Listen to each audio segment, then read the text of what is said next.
আমি এই ক্ষীরটা দিয়ে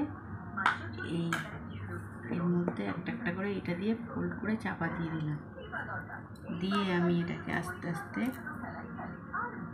একটু করে বানিয়ে নেব। এইভাবে আমি মুড়ে মুড়ে মিষ্টিটা বানাচ্ছি।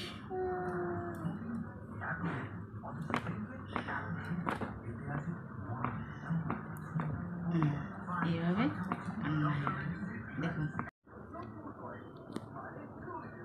এইভাবে আস্তে আস্তে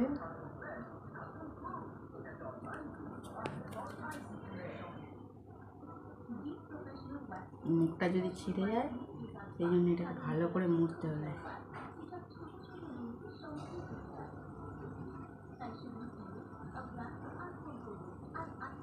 দেখুন মিষ্টিটা কেমন হয়েছে। একটা করে আমি ভেজে নেব।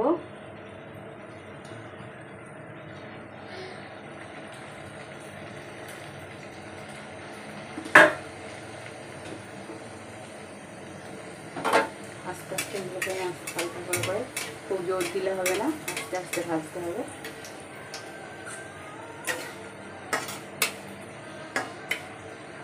আর এদিকে আমি চিনির সিরাটা বানাচ্ছি, একটু ঘন ঘন হয়ে আসছে, আর একটুখানি বাকি আছে, তা হয়ে এলে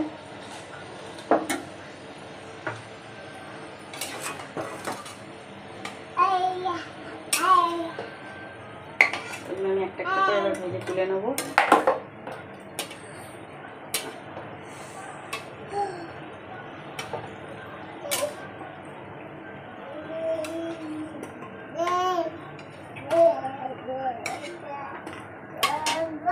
এভাবে আমি একটা একটা করে ভেজে রসের মধ্যে ছেড়ে দিলাম।